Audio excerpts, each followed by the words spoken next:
Taoiseach, this morning the ESRI published a major study into deprivation in 11 EU countries between the years 2004 and 2015.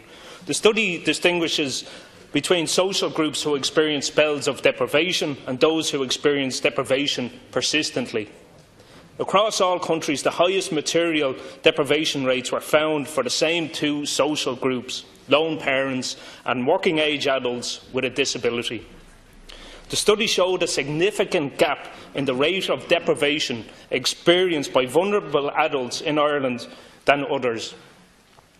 Out of 11 EU countries, Ireland's gap was the largest and increased the most between 2004 and 2015. The ESRI found that those, including lone parents and adults with a disability, were worse off than other people of the same age.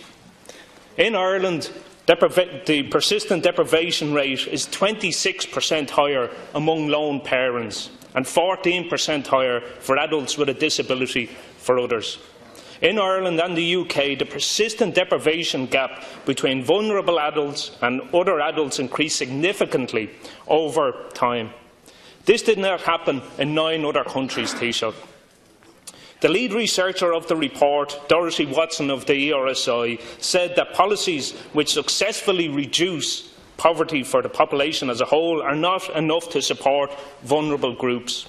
She said that proactive steps are required to address the deprivation experienced by lone parents and adults with disabilities, and also to tackle the higher rate of child poverty associated with these households. Such interventions are particularly urgent in Ireland, as the data shown that the deprivation gap is most pronounced here. So, Taoiseach, we have had the Indicon report published last year showing us the increases in deprivation rates for lone parent families. It shows us that out of those surveyed, the majority of lone parents could not afford the basic necessities, a warm coat, a good pair of shoes, or even to turn on their heating, Taoiseach. We've had the CSO silk figures showing an increase in the at-risk poverty rate for lone parent families to 40.2% compared to a rate of 12% in households with 2 adults. A consistent poverty rate among lone parent families of 24.6% compared to 6.4% in households with 2 adults, and a deprivation rate among lone parent families of 50% compared to 17.8% in 2-parent households. And now we have yet another report, Taoiseach, where Ireland stands out for persistent deprivation among lone parent families when compared to 10 other countries. So, to conclude, Taoiseach, the study published today puts the spotlight on Ireland. It shows us to be a country that allows its most vulnerable to live in deprivation and poverty for years and years. It shows that our social welfare system is not successful for addressing these. So, Taoiseach, what specific measures is your government going to take to lift the most vulnerable people in our society out of deprivation and poverty? Taoiseach.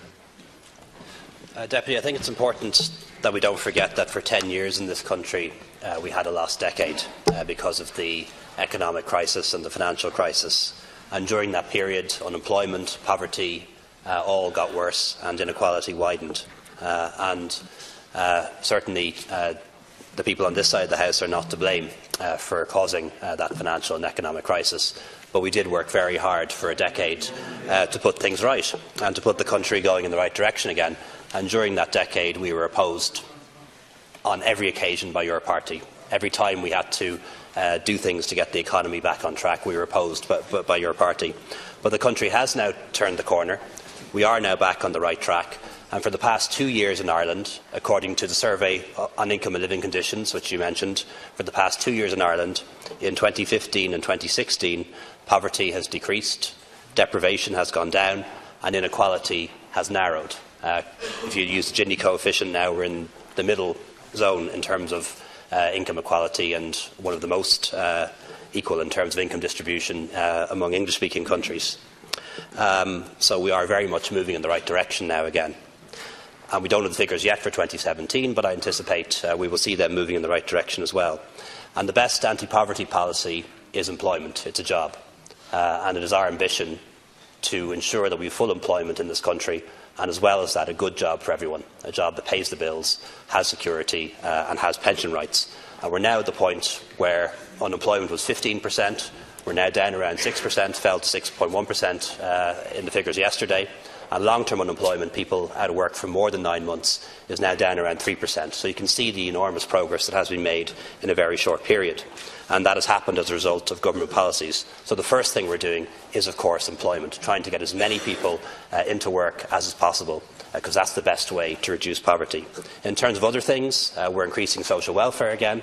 You'll know that under a previous government, €16.50 a week was taken off the poor, the blind, the elderly, widows. We've restored 10 of that €16.50 a week, and we intend to restore it fully as soon as we possibly can. We've made changes to the family income supplement, raising the thresholds there to support low-income working families and to make sure that low-income working families are always better off working. And by definition, as you'll know, anyone who's on family income supplement is given enough to bring them out of poverty. When it comes to lone parents in particular, we've made changes to the various different lone parent payments, brought in subsidised childcare, because the cost of childcare is a major barrier for lone parents getting into education. And look at the numbers of lone parents who are now working, going up every month. It's really good to see that. And also we've restored educational supports, like the Back to Education grant, for example, for people who are lone parents with children, and also couples of children. On disability specifically, we're implementing the Making Work Pay report, which was launched by Minister Harris, Minister McGrath and I not too long ago. What does that involve? If you're disabled and you take up a job, you hold your free travel pass now for 5 years. I think that's a real positive. Thank you. You can now take up a trial of work, because a lot of people with disabilities are afraid that if they try work and it doesn't work out, they won't be able to get back on their benefits. So we've changed that so people can automatically get back on their benefits. We've also got rid of the provision that requires people to do some sort of rehabilitative work. They can do any work they like now. We don't mind what type it is anymore, because all work is good.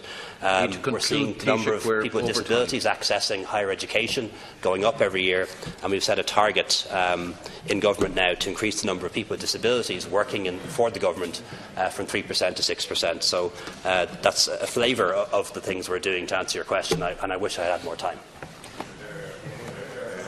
Taoiseach, you may say that everybody suffered over the austerity years, but clearly the ESRI report shows that the most vulnerable in our society suffered more than anybody: lone parents, people with disabilities. And those figures are borne out in the latest Silk report, which was published last year, that show lone parent families are 40.2% higher at risk of consistent poverty than anyone else. Taoiseach, you've been in government since 2011. These reports are between 2004 and 2015. Taoiseach, last week I published a report, Sinn Féin published a report that would show how lone parent families could be lifted out of the poverty trap, Taoiseach. We published a report to establish a child maintenance service, and it's shown, all the statistics show, that child maintenance is an essential tool, a payment for the child to help lift them out of consistent poverty levels.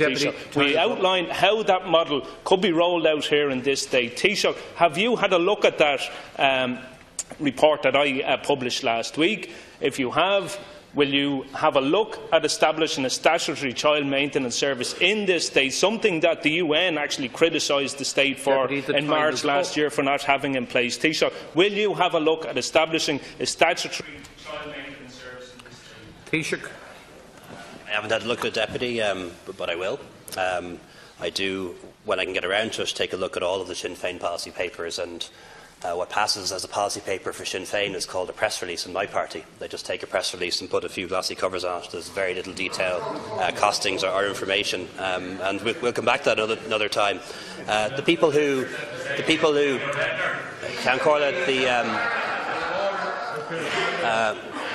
Ceann Comhairle, the people who suffered the most during the recession and the last decade are people who lost their jobs.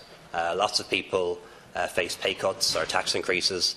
Lots of people had cuts in pensions and welfare. But those who lost their jobs lost everything. And that's why the focus for this government has been on employment. and we now have 2 million people working again in Ireland. We may even have record numbers of employment in the next year or so, and unemployment is falling and falling rapidly, and I think that should be acknowledged. In terms of what we can do for lone parents to give them opportunity, to lift them out of poverty, it's three things. First of all, employment, and that's working. More and more lone parents are working all the time. The second is childcare, and as you know, we've brought in 2 years of free preschool, subsidised childcare, and we'll do more in that space. The third is education, and that's why we've restored education bursaries for people who are from non-traditional backgrounds to get them into education. And the fourth is increases in welfare, and they've been happening now for 2 years in a row and will continue so long as we're in power and Fine Gael and the independents are here together, keeping the economy on a solid footing, therefore able to fund those improvements. Thank you, Taoiseach.